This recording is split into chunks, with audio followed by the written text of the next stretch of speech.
A série Casa de Davi chegou ao fim e eu quero comentar com vocês aqui sobre os 4 últimos episódios.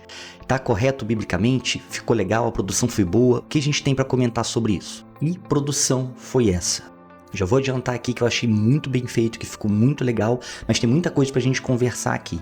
Então já deixa o seu like, curte, comenta, compartilha e bora lá. Se você não viu meu primeiro vídeo sobre Casa de Davi, vou deixar aqui no card e na descrição o vídeo que eu comento os primeiros 4 episódios. E falo das impressões iniciais da série e também do contexto bíblico em que ela ocorre. No vídeo de hoje a gente vai tratar sobre como a série terminou, já deixando um gancho para uma segunda temporada que eu acredito que vai ser muito boa. Mas antes de a gente começar, é importante lembrar de um aviso que tem no começo de todos os episódios. Alguns dos eventos retratados nesta série podem não representar com precisão todos os fatos ou figuras históricas e bíblicas. Embora tenhamos nos esforçado para retratar certos aspectos da história de forma autêntica, liberdades criativas foram tomadas para fins narrativos. É muito importante pontuar isso porque, assim como no primeiro vídeo eu disse, é uma série, não é um culto, não é uma missa, não é uma pregação do pastor ou do padre, não é um estudo bíblico sobre a vida de Davi. É entretenimento, e nesse caso, na minha opinião, entretenimento de qualidade. Então, apesar da série trazer fatos bíblicos, a narrativa bíblica como pano de fundo, é entretenimento, não é uma mensagem bíblica. É muito importante começar pontuando isso, porque algumas pessoas têm dificuldade de fazer essa separação, e ao invés de desfrutar desse entretenimento, elas ficam caçando erros bíblicos para dizer isso está errado, isso é heresia, não foi dessa forma, isso jamais aconteceria. E na verdade o propósito da série não é esse, mas sim entreter. E mais pra frente eu vou falar um pouco mais sobre isso, de como é importante a gente mudar a mentalidade a esse respeito. Mas vamos lá para os episódios. O episódio número 5, particularmente, eu achei um pouco arrastado. Bem feito, interessante, mas achei um pouco lenta a história nesse episódio. Apesar de ser muito bem roteirizado e muito bem feito. Na tentativa de manter o reino que está ameaçado, especialmente pela doença de Saul, que a gente sabe que é um tormento que Deus permitiu sobre a vida de Saul ao retirar dele a unção para ser rei. A esposa de Saul, que articula muito na série, tem uma influência muito grande sobre o reino, resolve, junto com o rei e as outras pessoas, a darem um banquete e convidar o líder da tribo de Judá para que haja um casamento, uma aliança, porque assim ele iria fidelizar a casa de Judá, a casa de Saul, o reinado de Saul. E ali Mical, a queridinha de Saul, ela é dada em casamento ao filho do líder da tribo de Judá. Ao se dar conta que esse casamento entristecia a filha e que sua outra filha, Merabe, ela tinha interesse em um dos filhos do líder da tribo de Judá, Saul, para surpresa de todos, resolve dar a outra filha em casamento. E durante esse episódio eu falei, como assim? Porque é só no contexto da morte de Golias que a filha de Saul, ela é oferecida em casamento para o campeão, aquele que matasse Golias. Como assim vai ter um casamento antes da hora? Isso ficou meio confuso, até que no final do episódio, Saul ali atormentado, ele percebe que o líder da tribo de Judá, na verdade, ele quer poder, ele quer usurpar o trono. Então ali ele fica revoltado e cancela o casamento, expulsa todo mundo e fica cada vez mais notório ali o tormento que ele vivia e a loucura que ele estava vivendo. E aí tem o sofrimento de Davi nesse contexto, Mical que gosta de Davi, Davi que gosta de Mical, etc. E o irmão de Davi o confronta, diz que ele não deve se envolver com a família real, quem é ele para fazer isso? Seu primo que gosta da Mical na série ameaça Davi, enfim, tem todo um desenrolar dessa história, mas o episódio é basicamente esse banquete, essas questões políticas, o tormento de Saul. Eu acredito que isso já é para dar um indício de quem Merabe vai casar no futuro, porque Saul promete Merabe em casamento para quem derrotasse Golias, mas na verdade ele dá sua filha para outro homem e dá Mical para Davi. Mas o propósito do episódio, do meu ponto de vista, é mostrar realmente a ruína da casa de Saul, do reino de Saul, da descrença da sua mulher no Deus de Israel, do envolvimento da sua mulher com feitiçaria, com a médium que fica ali circulando na sua casa, tentando curar Saul de alguma forma. Então eu acho que o episódio traz essa degradação espiritual, e que é muito bem feito, embora eu tenha achado assim meio arrastado. O episódio 6, cara, é muito maneiro, é muito bem feita a maneira como começa o episódio.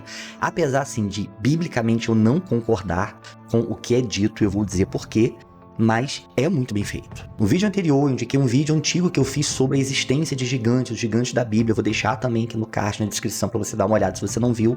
Mas a história começa partindo de um pressuposto, de uma ideia que não é aceita por todo mundo. Isso tem a ver com alguns livros que não estão no cânon das escrituras, como o livro dos gigantes, o livro de Enoque e outros escritos judaicos, que falam de uma teoria, uma ideia do surgimento dos gigantes. Isso tem a ver com o que está em Gênesis.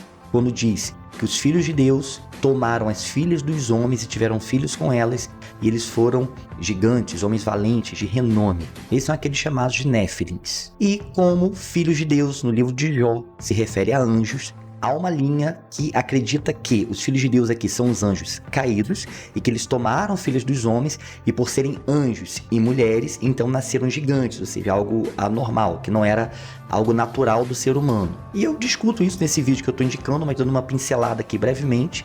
Os anjos, mesmo caídos, eles não são criados como seres humanos. Não teria por que eles serem atraídos pelas filhas dos homens.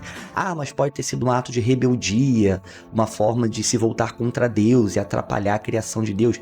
Não sei, talvez. Eu não sou muito dessa linha. O professor Adalto Lourenço, que já está na glória com o Senhor, que faleceu há um tempo atrás, um cientista que falava muito sobre criacionismo, design inteligente, Adalto Lourenço, ele põe uma ideia diferente sobre esse texto e diz que filhos dos homens e filhos de Deus seria a linhagem de Sete e a linhagem de Caim. E porque você tem uma mistura genética ali, você teria gigantes. E isso faz um certo sentido, porque hoje existem pessoas de grande estatura e não são filhas de anjos caídos, são filhos de seres humanos. O problema quando fala de gigantes é que as pessoas pensam em João e o pé de feijão, em um gigante com 10 metros de altura, o tamanho de um prédio, mas não é isso. O gigante ele tinha 3 metros, um pouco mais de 3 metros, era um homem de fato de grande estatura. E isso não é nada incomum. Pode acontecer. Na época, eu acredito que houve uma raça de seres muito altos, chamados na Bíblia de Refaíns, dos filhos de Anak e etc. Mas o episódio começa de uma maneira assim, muito bem feita, com os anjos caindo do céu, aí um anjo lá com uma asa negra lá, né, um anjo caído pegando uma mulher assim, abraçando, e uma narração no fundo, contando essa história que eu tô falando, os anjos caídos, tomaram os filhos dos homens e nasceram gigantes. Qual é o buraco nessa história pra mim? Porque tem uma mulher, que é a mãe de Golias, que ela tem filhos gigantes. E na história é como se eles vivessem escondidos em uma caverna, e ela é mãe deles. Só que se a história for verdadeira, do ponto de vista da série, então ela teve esses filhos a partir de anjos caídos. Mas isso aconteceu antes do dilúvio. E como que ela estaria viva ainda, e os filhos também, eles teriam centenas e centenas de anos, já que o dilúvio acontece no ano 1600, essa história vai lá pelo ano 3000, então a partir da criação não faz sentido essa mulher ter esses filhos a partir dos anjos caídos. Era uma mulher de estatura normal e os filhos eram gigantes. Então a história fica meio confusa nesse ponto. E, inclusive, o fato dos gigantes terem surgido antes do dilúvio, após o dilúvio, ter apenas a família de Noé, é um ponto interessante para entender que essa história é meio furada, porque os gigantes que vieram depois teriam nascido de quem? Então, realmente é confusa essa linha teológica. Eu realmente acredito que é uma questão genética e que homens de grande estatura e talvez mulheres também, eu não sei, acabaram criando uma raça e, naturalmente, a pessoas altas vão ter filhos que também são altos e vice-versa, então aí você tem uma raça de gigantes. Um outro ponto interessante é que os gigantes são mostrados como pessoas escondidas, com uma lenda urbana, um mito. As pessoas já ouviram falar, mas ninguém acredita que eles existam, até que o rei de Gath, o Aquis, é interessante que na série eles falam o nome como é em hebraico, fala Akish, né? E o Aquis, ele vai atrás de gigantes, até que encontra. E tem um lance muito maneiro nessa série que está sendo feito, que é o personagem Doeg, que é mostrado como meio que ele não é um feiticeiro, mas é um cara que trabalha com animais, e ele é um cara totalmente, assim, sem escrúpulos, não tem nada a ver com a lei de Deus, ele faz tudo por dinheiro e por poder, e lá na frente ele vai ter um papel crucial na história bíblica, quando por conta dele, de uma fofoca que ele faz pro rei Saul, vários sacerdotes são mortos quando ele denuncia onde Davi estava escondido. Então Doeg tem um papel a desempenhar na história bíblica, embora na Bíblia ele não apareça nesse momento. Mas a série tá acertando, no meu ponto de vista, colocando ele como esse personagem sombrio, maléfico, e que faz as intrigas e trama essas coisas, alheio a truco de dinheiro e de poder. Inclusive uma frase que ele fala: eu sou um servo do poder. Então ele serve a Saul, ele serve a Aquis, a quem vai dar poder e dinheiro para ele. E é nesse contexto que Doeg mata a mãe dos gigantes e diz que é um recado da casa de Saul, que é o que força Golias e seus irmãos a entrarem na guerra. E aí tem início da guerra de fato com os filisteus. Cara, assim, nota 10 essa produção. E mostra o exército com medo, se escondendo, e Golias afrontando, exatamente como o relato bíblico, quando ele fala: escolha um campeão que venha me enfrentar, hoje eu afronto Israel, afronto Saul, afronto o Deus de Israel, e ninguém tinha coragem. E aí a primeira parte da batalha, e o episódio 7 e 8 é chamado Davi e Golias parte 1 e parte 2, que mostra tanto o começo da guerra quanto a entrada de Davi na guerra. E Samuel, ele vai convencer o pai de Davi a deixar Davi lutar. Eu sempre achei que Davi não estava na guerra tão somente porque ele era jovem. E na série mostra como Davi sendo tanto quanto protegido por Jessé e não permitiu que ele fosse para a batalha. De certa forma isso faz sentido, porque Davi depois vira melhor amigo de Jonatas. E Jonatas era um guerreiro experiente, e Davi seria um adolescente, eles seriam melhores amigos. Não faz muito sentido eles talvez tenham idades próximas ali no contexto. O fato é que Davi não estava na batalha. Na Bíblia, Jessé tão somente manda Davi levar provisões para os irmãos, mas na série Samuel vai convencer Jessé a deixar Davi. E Jessé fala que o amava e etc, e acaba liberando o filho, porque na história a mãe dele já tinha ouvido do Senhor que ele seria grande, etc e tal. E ele vai para a batalha ali com a ajuda de Samuel. E quando ele chega à batalha, acontece que todo mundo sabe, né? Ele encontra Golias e fala: como vocês estão tolerando uma coisa dessa? Ele está afrontando o exército do Deus vivo. Nesse contexto tem uma parada maneira também, porque Jonatas, ele tenta fazer algo. Quando você vê o perfil de Jonatas na Bíblia, você fala: cara, ele realmente deve ter pensado em fazer alguma coisa. Não tem esse relato na Bíblia, né? Obviamente não aconteceu. Mas na série ficou muito legal, em que ele, com os mercenários contratados por Abner, que é ali o primeiro homem, depois de Saul, né, o comandante, etc., ele vai à noite para tentar matar Golias, e um dos mercenários trai a Jonatas, e ali, por dinheiro, ele vende Jonatas para Aquis, e Aquis não o mata. Óbvio que não mataria, porque na história bíblica não faria sentido, mas é para amedrontar, e fala: vocês têm que se render, porque serão nossos escravos, etc e tal. E Jonatas, que é um homem temente a Deus, é um homem extremamente corajoso, volta pro acampamento de Israel e não cumpre, obviamente, o que Aquis disse para ele fazer. Então é também um elemento que não tá na Bíblia, mas que ficou muito legal na série. Agora, cara, eu achei muito legal a forma como eles mostraram a reação do exército à atitude de Davi. Quando a gente lê a Bíblia, não passa pela nossa cabeça isso, que as pessoas ridicularizaram Davi, as pessoas acharam que Saul estava louco, as pessoas questionaram. Você para pra pensar e fala: gente, de fato, eram guerreiros, eram homens que estavam acostumados com batalha, que manejavam bem a espada, o arco, que usavam armadura. E aí um pastor de ovelhas chega e diz: eu vou matar o gigante. Quem é ele para afrontar o exército do Deus vivo? Como que o exército ia reagir? Como que os líderes das tribos iriam reagir? Então, assim, ele começa a dar uma clareza melhor.